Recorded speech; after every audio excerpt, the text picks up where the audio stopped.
हाँ जी, तो स्टूडेंट्स ये रही हमारी प्रॉब्लम नंबर 2.54 जिसमें वो कहता है कि मुझे आपने फाइंड आउट करके देने हैं V naught voltage in the given circuit which is given below.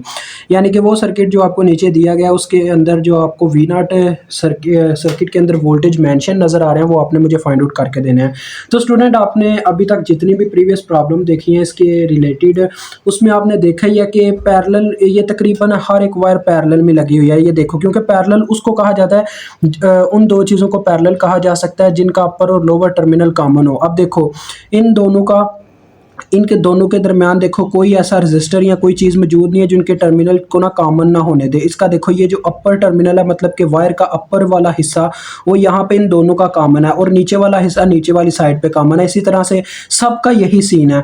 तो पैरेलल ये यानी कि ये तीन सारे के सारे आपस में पैरेलल में है और पैरेलल में हमेशा वोल्टेज सेम होते हैं। ये आपको रूल पता होना चाहिए। ये जैसा कि कहना चाह रहा है कि ओवरऑल जो वोल्टेज है वो वी नॉट है, वो ये कहना चाह रहा है। इसका मतलब कि हर एक वायर के क्रॉस जो हमें वोल्टेज मिलते हैं वो वी नॉट है। ठीक है जी, तो इससे ये चीज़ साबित होगी। अब वैसे भी आपको पता हम केसीएल की मदद से ही V naught voltage find out कर पाएंगे। यहाँ पे केसीएल के अंदर सबसे पहला हमारा काम होता है नोड को आइडेंटिफाई करना।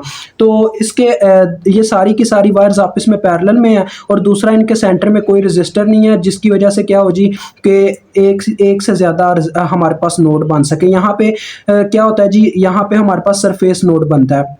नोड उस पॉइंट को कहते हैं जो एक से ज़्यादा चीज़ों के मिलने का पॉइंट होता है। अब देखो ये ऊपर वाला ये जो ऊपर वाली पूरी की पूरी सरफेस है ये एक ऐसा पॉइंट है जहाँ पे कई चीज़ों की आके वायर अटैच हो रही है। इस 2 ओम रेजिस्टर की ये जो डिपेंडेंट सोर्स है इसकी वायर भी आके ऊपर अटैच है, इस रेजिस्टर की भी, इस सर्किट की भी और आगे भी जो आपको लास्ट में वायर नज़र आ रही है। तो ये ऊपर पूरे का पूरा हमारे पास एक सरफेस नोड है जिसे हम नोड 1 का चले नाम दे देते हैं। और नोड 1 के ऊपर हमारे पास टोटल वोल्टेज उसने बोला हुआ है कि ओवरऑल हर एक के वोल्टेज कितने हैं वी नॉट। इसका मतलब ये जो नोड 1 है इस पर हमारे पास कितने वोल्टेज होंगे वी नॉट होंगे, तो इसके वोल्टेज का नाम हम रख देंगे वी नॉट। ठीक हो गया, समझ आ रही है ना मेरी बात की। और ये जो इसने बीच में मेंशन किया हुआ ना वी एक्स, इसके कहने का यूं कुछ मतलब है कि टोटल वोल्टेज तो वी नॉट है लेकिन यहाँ पे इस वायर में जो वी नॉट का थोड़ा सा हिस्सा है, कुछ ना कुछ हिस्सा वो वी एक्स ने कवर किया हुआ है। मतलब कि कुछ वोल्टेज है वी एक्स, वी नॉट में से कुछ वोल्टेज वी एक्स है, वो ये कहना चाह रहा है। ठीक है, अब ये आपको समझ आएगी जब हम ये हल करेंगे। और इसको हल करने के लिए आपको पता ही है हमने केसीएल लगाना, लेकिन केसीएल लगाने से पहले हमें सर्किट के अंदर एक डिपेंडेंट सोर्स नजर आ रहा है। ये डिपेंडेंट सोर्स और ये किस पे डिपेंड करता है, वी एक्स की वैल्यू पे। ये देखो इसकी इक्वेशन में नजर आ रहा है वी एक्स ओवर 2, यानी कि ये वी एक्स की वैल्यू पे डिपेंड करता है। हमें पहले ही वी एक्स की इक्वेशन बना के रेडी करनी पड़ेगी। ये मैंने आपको बताया हुआ है कि हर एक क्वेश्चन में ऐसे ही करना होता है। अब वी एक्स की इक्वेशन कैसे बना सकते हैं, इस वायर की मदद से। ये आपको सर्किट के अंदर वायर नजर आ रही है ना। और एक और चीज मैं आपको बताना भूल गया हूं कि इसके अंदर एक और सरफेस नोड है जो नीचे वाली सरफेस है। देखो नीचे वाली ये जो लोअर टर्मिनल्स हैं ये भी सबका कॉमन है। और सरफेस नोड ये जो नीचे वाला है उसको हम ग्राउंड कर देंगे, बिकॉज जब तक ये ग्राउंड नहीं होगा तब तक इसमें करंट नहीं फ्लो कर पाएगा। हमने करंट फ्लो करवाना है केसीएल के लिए। ठीक है, तो दूसरे नोड ये जो दूसरा सरफेस नोड था उसको मैंने क्या कर दिया, ग्राउंड कर दिया। अब स्टूडेंट्स देखें हमें इसकी इक्वेशन बनानी है। तो ये देखें इसकी जो वायर है ये मैं आप सबके लिए हर दफ़ा अलहदा से बनानी पड़ती है मुझे। चलें आपके लिए बना देता हूँ। ये देखो ये कुछ इस तरह से वायर बनी हुई है। 1 ओहम है, फिर उसके बाद है 3 ओहम और ये नीचे से आपको पता हर एक वायर क्या है, ग्राउंड है। तो ये नीचे ग्राउंड का टर्मिनल अटैच हो गया। ठीक है, ये 3 ओहम का रजिस्टर है जिसके अक्रॉस हमारे पास वोल्टेजेस एग्जिस्ट कर रहे हैं वी एक्स के नाम से। और ये हमारे पास 1 ओहम का रजिस्टर है और ये जो पूरे ओवरऑल वोल्टेज है मतलब कि टोटल वोल्टेज जो इसको सप्लाई मिल रही है वो वी नॉट है, वो तो हमें पता ही है। ठीक है जी, तो आपने वीडीआर का सारा मतलब कि गेम पढ़ा हुआ है जो हम मतलब कि पहले स्टडी कर चुके हुए हैं चैप्टर 2 के स्टार्ट में। तो वीडीआर कैसे लगाते हैं देखें। अगर मैं इस रजिस्टर के क्रॉस से वोल्टेज मालूम करना चाहता हूँ वी एक्स, तो उसकी अपनी ब्रांच की यानी कि जिस रजिस्टर की अक्रॉस आप वोल्टेज फाइंड आउट करना चाहते हो उसकी रेजिस्टेंस ऊपर रखनी पड़ती है, बटे में रखनी पड़ती है। टोटल रेजिस्टेंस यानी कि उसकी अपनी ब्रांच की रेजिस्टेंस प्लस दूसरी रेजिस्टेंसेस 3 प्लस इसमें और कौन सी रेजिस्टेंस है 1 मल्टीप्लाई बाय सप्लाई वोल्टेज, जो इसको सप्लाई मिल रही होती है उससे मल्टीप्लाई करवाना होता है। इसको क्या सप्लाई मिल रही है, वी नॉट सप्लाई मिल रही है, तो मल्टीप्लाई बाय टोटल वोल्टेज, जो कि मतलब कि total voltage mean supplied voltage V naught से मल्टीप्लाई होगा। तो ये इक्वेशन बनेगी वी एक्स के लिए। V X is equal to आ जाएगा 3/4 वी नॉट। तो 3/4 मैं डिवाइड करके देख लेता हूँ क्या बनता है, 0.75। तो 0.75 वी नॉट हमारे पास आ गया। ठीक है जी, अब आप आसानी से केसीएल अप्लाई कर सकते हो। Apply KCL eight node 1।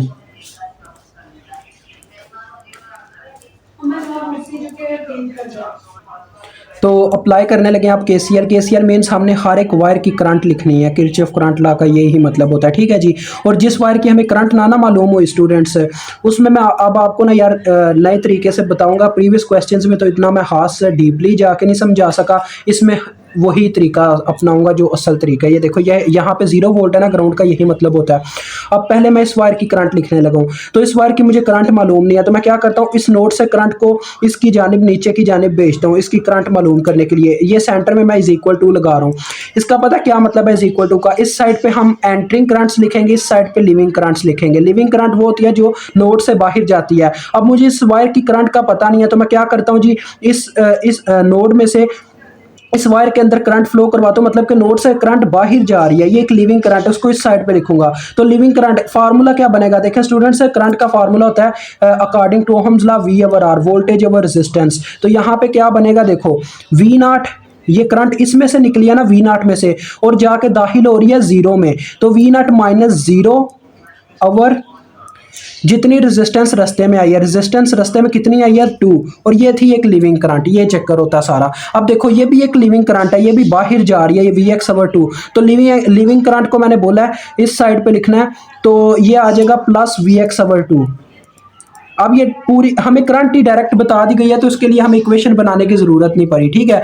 अब आगे देखो, अब आगे इसकी बात करूं, ये जो आपको ये वायर नजर आ रही है, इसकी भी हमें करंट का नहीं पता, तो हम क्या करेंगे, देखें करंट को फ्लो करवाएंगे इसके अंदर, यहाँ इस नोड में से लीव करवाएंगे, यहाँ ये करंट निकलने लगी है, यहाँ से इसने चलना स्टार्ट किया और आगे जाके ये 0 में एंटर कर गए, ठीक है जी। V नॉट माइनस 0 ओवर 2 आ जाएगा। तो आपको पता आना V नॉट ओवर 2 या V नॉट में से 0 माइनस करें V नॉट ही आना, इस वजह से मैंने डायरेक्ट ही लिख दिया V नॉट ओवर 2।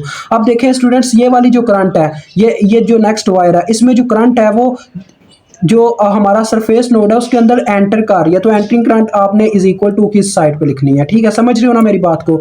और लास्ट में ये वाली वायर रहेगी, तो इस वायर की भी हमें करंट मालूम नहीं है, तो क्या करेंगे जी, यहाँ से करंट को भेजेंगे और वो जाके ग्राउंड में दाखिल होगी। तो करंट ने कहाँ से करंट ने लीव किया, यहाँ से, इस नोड में से, तो ये आ जाएगा V नॉट माइनस, ये किस नोड में जाके एंटर कर रही है 0 में, तो ये आ जाएगा V not minus 0 over total resistance. तो टोटल रेजिस्टेंस इसके रास्ते में कितनी आई है 1 + 3, यानी कि दोनों सीरीज की फॉर्म में आई है ना इसके रास्ते में, तो 1 + 3 4 होता है, यानी कि ये आ जाएगा V नॉट माइनस 0 ओवर 1 + 3, जो कि V नॉट ओवर 4 बनता है। आप इतना तो जानते ही हो यार, ये आ गई आपके पास इक्वेशन।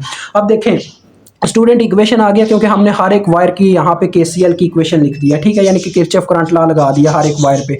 अब देखो हमने इसका ये जो बटा ना, बटा खत्म मैं अगर करना चाहता हूँ, तो इसका एलसीएम क्या आ रहा है बटे में, देखो 4 सबसे बड़ा नंबर है, 4 से पूरी इक्वेशन को मैं ज़रब दे दूंगा, जिससे क्या होगा जी, ये 2 भी खत्म हो जाएगा, 4 भी खत्म हो जाएगा, और इक्वेशन थोड़ी सिंपल फॉर्म में आ जाएगी। तो मैं 4 से पूरी इक्वेशन को अगर ज़रब दूँ, यहाँ पे जब 4 ज़रब होगा तो 2 1s are 2 2s are 4, यानी कि ऊपर 2 मल्टीप्लाई हो जाएगा 2 V नॉट, यहाँ पे जब 4 मल्टीप्लाई हुआ फिर भी 2 बचेगा, तो 2 Vx आ जाएगा, यहाँ पे भी 2 V नॉट आ जाएगा। समझ रहे हो ना, हर एक वैल्यू के साथ 4 मल्टीप्लाई होता जा रहा है, और वो कटा के मल्टीप्लाई होकर जो आ रहा है। अब इसके बटे में पूरे का पूरा 4 है, जब 4 से मल्टीप्लाई होकर कट जाएगा तो सिर्फ V नॉट रह चुका होगा, और इस साइड पे तो बटे में है ही कुछ नहीं, सिर्फ 1 है, तो 4 मल्टीप्लाई बाय 2 डायरेक्ट 8 आ जाएगा। समझ गए हो, मैंने पूरी इक्वेशन को, इस पूरी इक्वेशन को मल्टीप्लाई करवा दिया किसके साथ, 4 के साथ। समझ गए हो मेरी बात को। अब नेक्स्ट देखो, अब स्टूडेंट्स ये आ जाएगा 5 V नॉट जमा होके, और ये 2 Vx की जगह हम क्या पुट कर देंगे, जो हमने इक्वेशन बनाई थी ऊपर Vx की, V नॉट की फॉर्म में। इसी वजह से हम ये इक्वेशन बना लेते होते हैं पहले, क्योंकि हमें उसकी बाद में ज़रूरत होती है। तो ये आ गई फॉर्म। अब देखो ये कितना बनता है, 2 को ज़रब दे के देखते हैं इसके साथ, ये 1.5 आ रहा है, ये देखें 1.5 जब 5 में जमा होगा 6.5 हो जाएगा, 6.5 देखें 6.5 उधर जाके डिवाइड होगा, V नॉट सिर्फ इधर रह गया, इसके साथ 6.5 था ना, वो उधर इधर मल्टीप्लाई हो रहा था, दूसरी जानिब जाके डिवाइड हो गया। तो 8 को डिवाइड करवा के देखो, 8 डिवाइडेड बाय 6.5, तो ये देखें आपके पास आंसर आ रहा है 1.23 वोल्ट। तो बस आपका यही आंसर था, मुझे उम्मीद आपको समझ आ गई होगी।